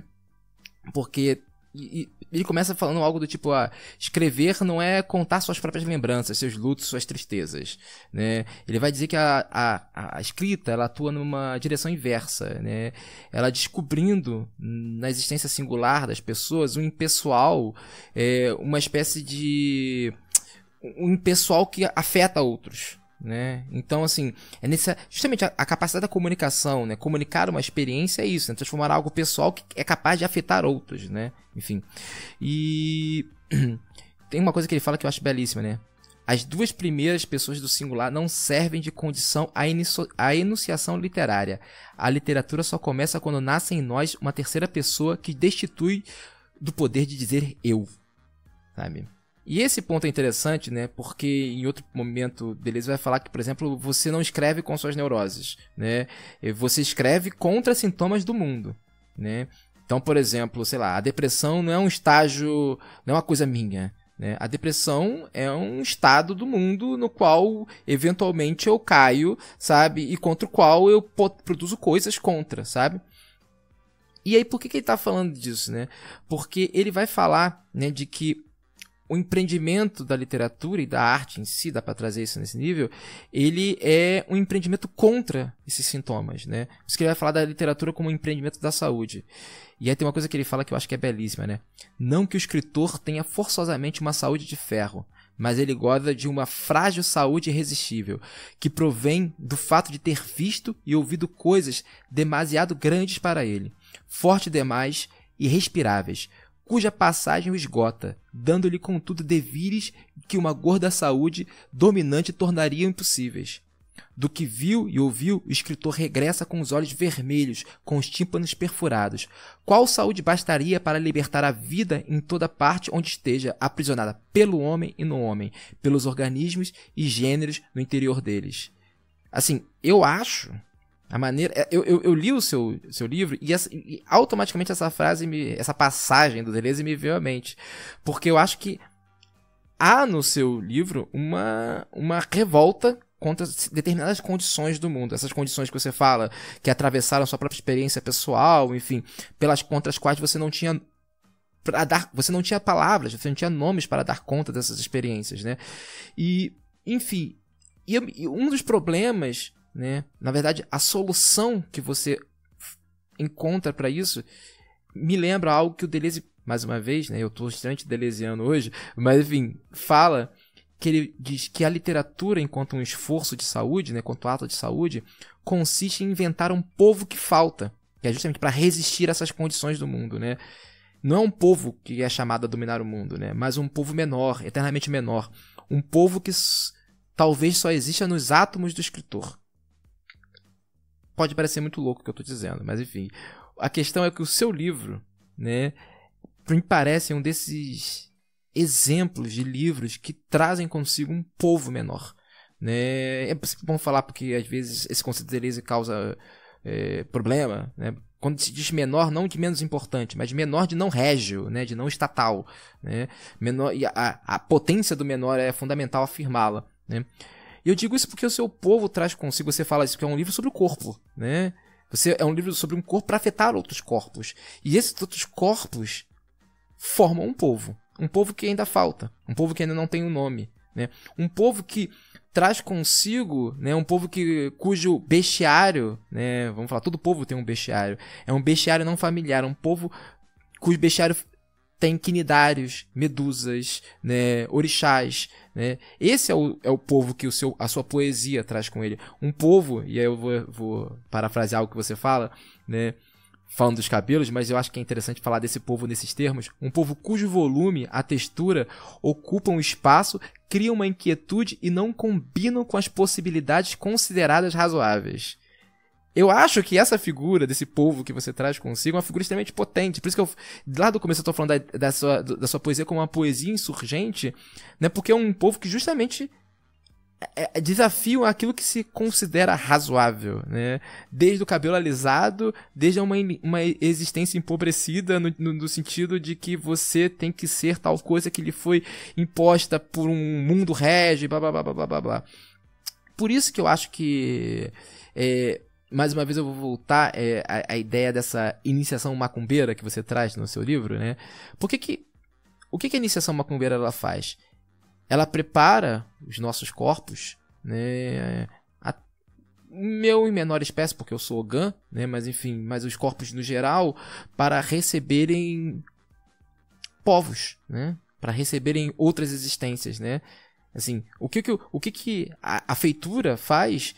Ela libera o seu corpo daquela existência empobrecida e faz com que ele seja não só atravessado, mas como ele se torne uma morada, né, como ele se torne um efeito de outros corpos, né, de outros povos, né? Ele desdobra, ele multiplica esse corpo. E aí, dito isso, né, quando eu lendo o seu livro, isso começou a me ocorrer que existia ali uma espécie de duplo da possessão, né, do fenômeno da incorporação. Inclusive, quando eu comecei a pensar nisso, eu comecei a ver que a maneira como você fala, né, a maneira como você desdobra você fala, por exemplo, dos cabelos, né, os cabelos eles se tornam inclusive uma entidade, né, uma entidade com desejos, uma entidade com vontades, né, uma entidade que tem, sei lá, que tem suas resistências, que tem seus limites, né, uma entidade que gosta de coisas que não gostam de outras, que é uma entidade que vai crescer a despeito do que você queira, que vai morrer, que vai cair a despeito do que você queira, sabe? É uma entidade com a qual você tem que se relacionar. Você não domina os cabelos, né? Você se relaciona com eles, você aprende com eles, né? Então acho que no seu livro, por isso que eu falo que ele é um livro macumbeiro, há todo esse esforço de saúde que consiste no estabelecimento de uma relação de não dominação com um outro que nos habita. O cabelo é apenas um desses outros, né? Você acha que isso é completamente louco? Não, eu não acho completamente louco, não. É engraçado porque isso foi uma coisa que eu fui me dando conta conforme eu fui escrevendo, que é justamente isso, né? Em vários momentos da minha vida, alguém se referiu ao meu cabelo como se meu cabelo fosse alguma coisa alheia a quem eu sou. Né? Então, assim, você precisa resolver isso aí, ou você precisa fazer alguma coisa com isso daí, enfim. E, cara, assim, não, né? Tipo, assim, o cabelo é isso, assim, é essa coisa incontrolável com a qual eu preciso conviver de uma maneira harmoniosa, da qual eu não posso ficar refém, né? E, inclusive, é muito engraçado, porque isso que você fala da literatura como esforço de saúde, assim, manter uma boa relação com o próprio cabelo, no meu caso, é uma questão de saúde. Assim, é uma questão de me libertar de uma série de questões que envolviam, sei lá, perder um sábado dentro de um salão, que é um ambiente que eu frequento cada vez menos, me sinto cada vez menos confortável, ou me submeter a coisas que são dolorosas, ou me preocupar do tipo, tenho um compromisso dia tal, preciso fazer alguma coisa no cabelo, enfim. É muito curioso que, assim, ao mesmo tempo que eu tenho esse movimento de rejeitar a maldade no sentido de uma conformação estética, tem esse outro movimento do tipo fazer uma aliança com o próprio cabelo e falar, ok, vai ter dias que assim, tipo, não tá afim, não quer, né? Tipo, tem que amarrar pra sair, vamos lá. Mas tentar chegar em bons termos, assim, de uma maneira que fique bacana, que funcione. E assim, é muito curioso você notar, por exemplo, como é que o cabelo, ele é interditado em várias religiões. Tipo, no candomblé você tem essa questão de raspar para iniciação e tal, mas, por exemplo, você tem os sikhs que são proibidos de cortar o cabelo, sabe? Na Bíblia existem várias interdições sobre as mulheres cobrirem a cabeça nos templos, depois isso foi abandonado. Ou você tem manuais de inquisição em que dizem que os demônios perseguem as mulheres que se orgulham de ter cabelos muito bonitos. Você tem os muçulmanos que têm toda essa questão de que a mulher precisa cobrir a cabeça. Eu acho muito curioso, porque ao mesmo tempo que a cabeça é fundamental, né? Tipo, a tua coroa tá ali, né? Tem várias coisas importantíssimas que te definem na tua cabeça. Como o cabelo acaba virando uma preocupação e uma determinação de uma série de tabus. E eu também acho engraçado como o cabelo, ele traça um limite entre o público e o privado, né? Assim, eu acho muito curioso como qualquer um se sente confortável de dar palpite no cabelo dos outros, sabe? Você cortou? Ah, mas eu gostava mais como era antes. Você vai pintar de rosa, Orlando? Jamais saberemos, até tá pintado. Pois é, assim, as pessoas se sentem à vontade. E assim, as pessoas não pensam que, assim, isso é invasivo. Isso é invasivo. Tipo, o cabelo, ele é uma coisa sua, individual, que você, sei lá, vai usar da maneira que te aprover, que você se sentir bem. E até que... Eu fiquei pensando muito nisso, assim. De que forma até a nossa subjetividade é tolhida se você não tem liberdade para usar o seu cabelo como você quer. Se você não tem espaço para descobrir como é que é. Sabe? Enfim. Mas agora eu já viajei muito nessa. E, tipo, esse lance que você tava falando do cabelo como uma entidade, eu acho que tem essa questão de, tipo, assumir uma outra vida que vai te acompanhar. Eu acho engraçado, porque esse lance dos corais no poema uma vida que não parece uma coisa óbvia, vem dessa conversa, né? Assim, tipo, os corais também não param de crescer ao longo da vida, o tempo todo. Tipo... E não parecem animais, mas são, né? Então, assim, você tem uma série de pequenas ilusões e pequenos enganos que podem se dar desde a aparência da mulher, por causa da maneira como ela usa o cabelo, até você não identificar certas formas de vida, porque elas não dialogam com esse pensamento régio, né? Não é o rosto do homem branco, não é o rosto da mulher branca. São experiências que, enfim, as pessoas não conseguem reconhecer porque não fazem parte da lógica como elas operam. Inclusive, uma coisa que me chama muita atenção no seu trabalho é que esse ato, como é que é? Esse seu elogio da desobediência, porque o seu livro é um preferiria não, né? Tipo, diante do ferro quente, né? Mas ele liberta o indivíduo de ser, né, idêntico a si mesmo, né? Porque o ser no seu livro está sempre escapando dessa auto-identificação, né? Ele tá sempre se conectando com entidades que escapam, né? Que lhe escapam. Acho que tem uma espécie de Por isso que eu acho que tem a coisa do Exu e tem esse entre, né? Entre o vazio absoluto e o espaço infinito. O ser no seu livro, ele tá sempre se conectando com algo que lhe escapa. É o desejo. Tem um momento que você começa a falar do desejo, tem um momento que você vai pros pés, né? Tipo, você tá sempre viajando de um ponto pro outro. Você tá nunca concentrando, dizendo, é isso aqui, né? Acho que tem essa... É, digamos, como se fosse um mapa onde nós vamos tendo contato com vários povos, pés, cabelos, fios, orixás, quenidários, enfim, que escapam, né? Assim, você nunca é uma coisa só. Você, na verdade, é um mapa desses seres, né? Um povo, nesse sentido. E eu tô dizendo isso porque chegou o momento, Stephanie. Dito isto... Peraí. Antes de você me jogar essa cartinha na mesa, deixa eu só falar uma coisa pra você. Quando você tá falando dessa coisa do mapa, na verdade, tem uma coisa crucial nesse poema, que é, assim, existe um jogo dentro do poema, que é o poema de quem parte, que vem atravessando o corpo e o cabelo.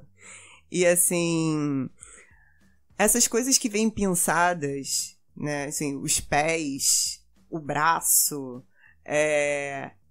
elas vêm de uma recusa radical, de um prefiro não, que não quero ser entendido como pequenas partes que podem ser pensadas e escolhidas. Tipo, quando surge a medusa, quando surgem as arpias, quando surge a criatura de Frankenstein no poema, é que, assim, todas as partes surgem uma criatura com a qual não se sabe lidar. Uma criatura que, em parte, é assustadora porque não há nomes, né? Enfim. E aí, essa recusa radical em ser picotada, dissolvida, enfim, ela acaba se tornando esse passeio. É por isso que o poema tem esse movimento em que as coisas estão fluindo. Porque não é permitir que as coisas sejam capturadas e enquadradas do tipo, essa parte é isso, essa parte é aquilo. Os pés servem apenas para a locomoção. Tipo, o braço serve apenas para o esforço ou para a escrita. É sempre essa coisa do corpo que tá tentando se libertar e encontrar outras possibilidades. Agora você pode fazer a sua perguntinha, Orlando. Agora vem a pergunta. Dito isso, Stephanie, que livro você levaria para uma ilha deserta, tendo em consideração essa colocação de que a literatura traz um povo que falta, assim? Que livro você levaria para colonizar, no sentido de povoar uma ilha deserta, né? Trazer vida àquela ilha? Cara, você me avisou que ia fazer essa pergunta e eu falei pra você que eu não ia saber responder. Eu vou responder a primeira coisa que vem na minha cabeça agora, que é Grande Sertão Veredas. Eu acho sensacional. Você sabe da minha fixação com Guimarães Rosa, eu acho que é uma coisa maravilhosa, né? Os diabos ali. Então, é porque, assim, pra levar um livro pra uma ilha, tem que ser um livro que eu teria que reler várias vezes. E cada vez que eu relesse, eu encontrasse alguma coisa ali que me fizesse olhar a coisa de outro jeito.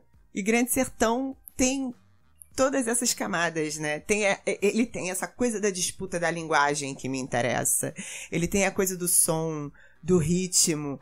E você tem, tipo, todos esses povos, né? Você tem os jagunços, você tem Diadorim que tá ali no entre, você tem Riobaldo, Suas Dúvidas, você tem o Diabo no meio do Redemoinho, então, assim, eu acho que não tem nome, né? Dá pra povoar uma ilha com Grande Sertão Veredas. Viu? Eu avisei que não seria uma pergunta canalha, sabe? Eu avisei. E pra finalizar, Stephanie, enfim, porque, só pra retomar essa coisa do povo que falta, porque você, além de tudo, é tradutora, né? Assim, na verdade, eu puxo a sardinha, acho que todo mundo é tradutor. A tradução é isso. A tradução se atualiza como poesia, porque é tradução de experiências, tradução de impulsos criativos. No fim, a gente tá falando sempre de tradução de algum tipo, né? A comunicação é tradução, ponto, né? Enfim. Mas o ponto é que você tem uma vez você fez uma thread no Twitter que eu achei muito interessante, que você falava sobre o conceito de olhar opositor da Bell Hooks, né? No qual você fala de que existia uma tradução pretérita que falava de olhar de resistência, né? Era isso. E de que como você achava uma tradução ok, contudo, essa tradução deixava escapar um certo estranhamento necessário que era fundamental para, digamos, uma recomposição de uma certa experiência da escrita de uma mulher negra, né, ou de, assim, de uma figura minoritária, porque é necessário esse estranhamento para que o leitor tenha em mente que ali ele está diante de um outro povo, né, de que ali está diante de um povo que falta, né, de um povo menor, sabe? Eu queria que você falasse um pouco mais sobre isso para a gente finalizar aqui. Quando você estava falando do Deleuze, que fala que a primeira e a segunda pessoa do singular não dão conta, né, do que é a figura do escritor, tem uma outra poeta que eu traduzo que é maravilhosa, que é a Cláudia Rankine, que ela tem um poema em que ela fala assim: a primeira pessoa do plural mal segura o que é um ser humano. A primeira pessoa do singular, aliás. A primeira pessoa do singular mal segura o que é um ser humano. É maravilhoso. E, assim, essa coisa do povo que falta, né? Assim, a gente precisa admitir que, assim, toda disputa de linguagem, eu acho que ela vem no sentido de ampliar as nossas possibilidades, né? Quando a Hooks escreve, ela deixa muito claro em alguns ensaios que ela escreve misturando um inglês vernacular e referências acadêmicas trocentas que vão, sei lá, de antropologia até, enfim, teoria sobre teoria queer, questões de gênero.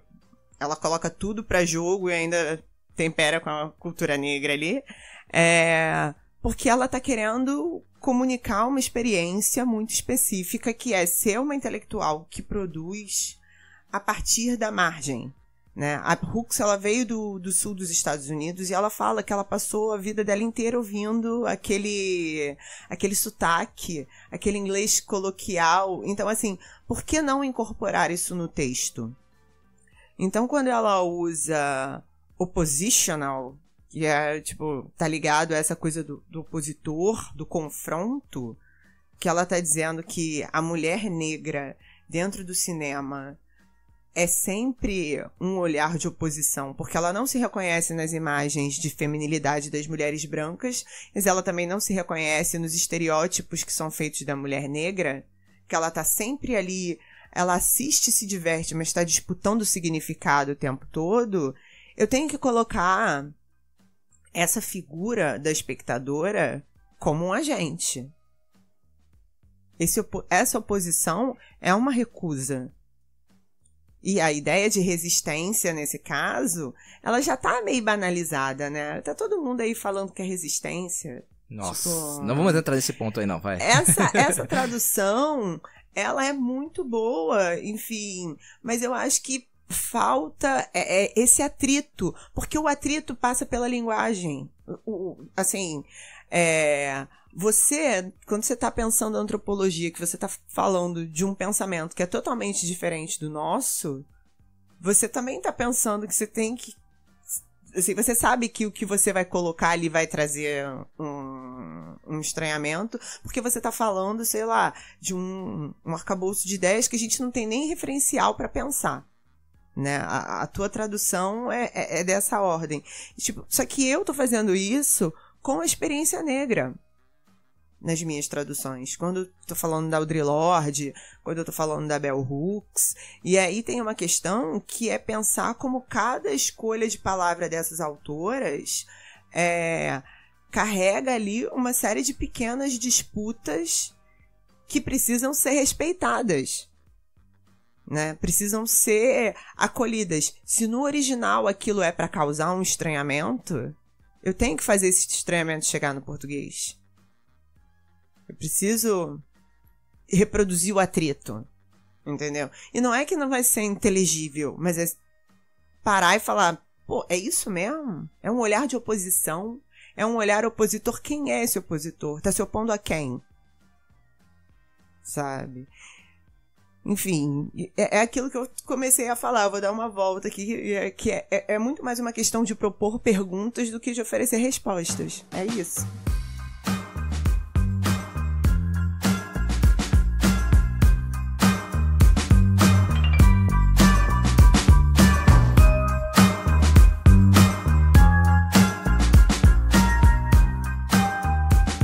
Então, Stephanie, aproveitando, né, que esse é um episódio especial, pois é um episódio onde nós nos entrevistamos, vamos hoje fazer indicações, né, para os nossos ouvintes de livros que nos são caros, né, livros que de certa maneira têm uma relação intrínseca e intestina com a nossa produção, né, ou que nos inspiram, enfim, que seja, mas de qualquer forma tem uma relação intrínseca e intestina com aquilo que nós fazemos. Você quer começar ou eu começo? Antes de eu começar, foi bom pra você, Orlando? Foi ótimo, meu. Me senti nu como um verme. A pessoa que não gosta de dar entrevista, né? É sempre bom, assim, tipo, ok, sobrevivemos. Sobrevivemos. Né? Ambos. Uma coisa que nos liga é justamente isso, né? Temos uma certa aversão a entrevistas, né? Mas, enfim. Mas é porque a gente tem o vício profissional de ser quem entrevista. Mas vamos lá. A minha dica é um livro que é fundamental da minha formação. É um livro que eu vivo falando, que foi o livro que me devolveu o prazer de ler poesia, que me fez querer escrever poesia de novo, que é Um Útero é do Tamanho de um Punho, da Angélica Freitas. É um livro maravilhoso, com poemas, assim, um procedimento poético muito sofisticado, com humor, com deboche. Recomendo muito pra quem, assim, uma poeta viva pra ler hoje. Leia Angélica Freitas.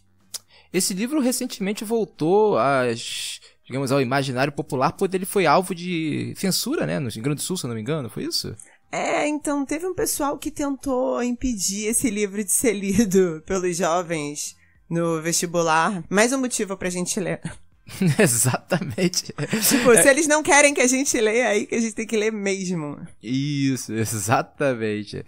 Bem, a minha dica de leitura, né, não seria outra, é o livro do meu professor, né, do meu mestre, pois, como dizia Deleuze, porque hoje eu tô só deleuziano, mas o papel do professor é ensinar aos jovens, né, a apreciar um bom texto, né, enfim. Então, eu vou falar daquela pessoa que me ensinou a apreciar um bom texto, mesmo antes de eu conhecê-lo profissionalmente, né? Que foi o Eduardo Vieira de Castro. Foi uma pessoa que hoje eu tenho a honra de ser amigo dele, né? Mas fui orientando ele durante 8 anos da minha vida. Enfim. E o livro é Metafísicas Canibais, que é um livro que já tem um tom mais ensaístico, né, que já não é mais tão antropológico, tá ali flertando abertamente com a filosofia, que é meio que um aparato da produção que ele fez ali a partir dos anos 90, a partir do perspectivismo ameríndio, mas também depois de textos essenciais como a Aliança Demoníaca e coisas do tipo. Acho que é um texto muito interessante, porque ali ele desenvolve a ideia de uma antropologia antinarcísica, justamente que é essa antropologia que busca um reflexo no qual nós somos incapazes de nos reconhecer. E que para mim é o meu problema, né? Como produzir imagens nas quais eu sou incapaz de me reconhecer. E aí vem o ponto, né? Eu sou um homem branco, né? Então eu tenho que... É fundamental eu ser capaz de produzir essas imagens, né? Porque o meu papel de me dissolver é esse, né? Cara, por um acaso, esse é o único livro do Vieira de Castro que eu li até agora. E li por causa da questão da antropologia e da tradução. E eu vou reforçar a sua dica, até pra galera pensar assim, por que eu vou ler um livro de antropologia? Não sei o que, porque é muito bom, gente. Assim, abre a cabeça, várias ideias, tipo, recomendo também. Então é isso, meu populacho. Hoje, talvez, eu sempre falo isso, mas hoje é efetivo, né? Hoje esse programa foi um grande ensaio sobre nunca foi sorte, sempre foi Exu, né? Sim. Pois é, então esse meu populacho nunca foi sorte, sempre foi Exu.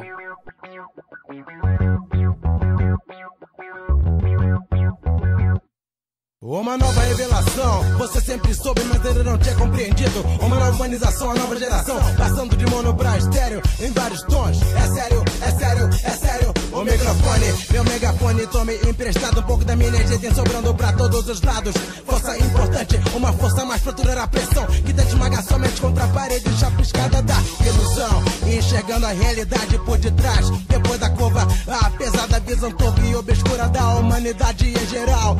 Miopia espiritual, pegou geral. Dignidade, simplicidade, infelizmente se tornaram um artigo de luxo na atualidade. Falta de vontade, disparidade entre discurso e atitude são os maiores pilares dessa situação. Escala profética, patética na qual nos metemos, pela qual vivemos e morremos, algumas vezes mais pra aprender, reconhecer a todos como irmãos. Os mais evoluídos, outros não, mas todos com sua missão. Uma nova visão, uma nova visão, uma nova visão, uma nova visão. O microfone, meu megafone, passando de mono pra estéreo a sua compreensão. Uma nova visão, uma nova visão, uma nova visão, uma nova visão. O microfone, meu megafone, passando de mono pra estéreo a sua compreensão. Na real, discutir sobre o fim da violência é quase que total perda de tempo, paliativo. Nem o sujeito mais socialmente ativo irá conseguir mudanças minimamente palpáveis. Praticamente apenas praticará o esporte mais popular da humanidade. Jogar palavras ao léu, jogar palavras ao vento, nada muda enquanto não mudarem os valores na raiz de todos. Eu disse todos, exploradores e explorados, violentadores e violentados. Tudo é meio a meio, tudo caminha lado a lado. Não sei se me entende, mas o que eu digo é que a maioria se trocasse lugar faria o mesmo. E quando tem uma oportunidade, ou faz mesmo. Mesmo que escala menor, microcosmo, macrocosmo. Porém, a intenção de movimentação é sempre a mesma. Cadeia alimentar, lei da selva. O mais forte destroça, atropela, passa por cima do mais fraco.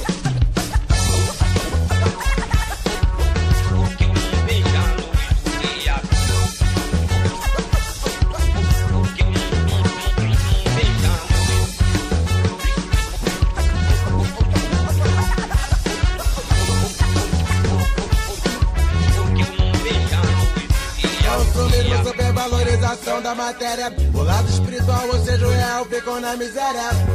A mesma que domina e povoa o planeta Terra. Por sinal, competição a todo custo, vitória a qualquer custo, estilo de vida fatal que resultou nesse fiasco, nesse insulto que é hoje a humanidade, esse fracasso. Faça o que eu falo, não faça o que eu faço. Eu digo, isso pra mim é o primeiro passo pro que em bom português se chama hipocrisia.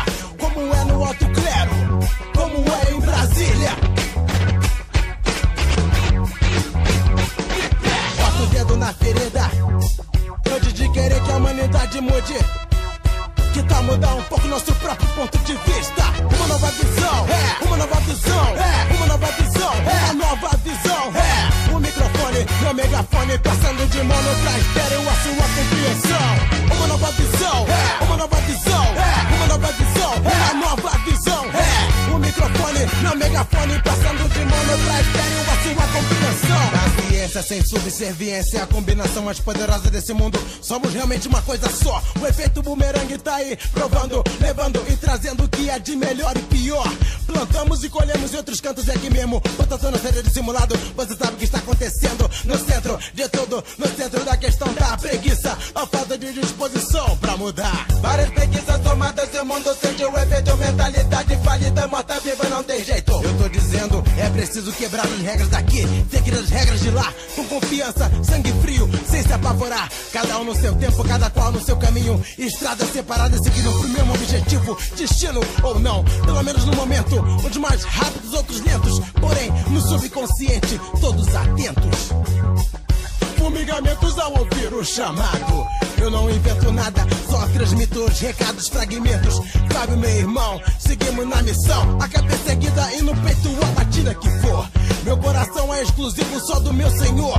Estilo libertário, vivo nesse mundo, mas não sou presidiário da matéria. Procuro me desvincular, cada vez mais desapegar. Usar somente o necessário pra passar. Pois quando menos se espera, lá vem mais uma despedida do planeta Terra. Uma nova visão, uma nova visão, uma nova visão, uma nova visão. O microfone, meu megafone, passando de mano pra estéreo a sua compreensão. Uma nova visão, uma nova visão, uma nova visão, uma nova visão. O microfone, meu megafone,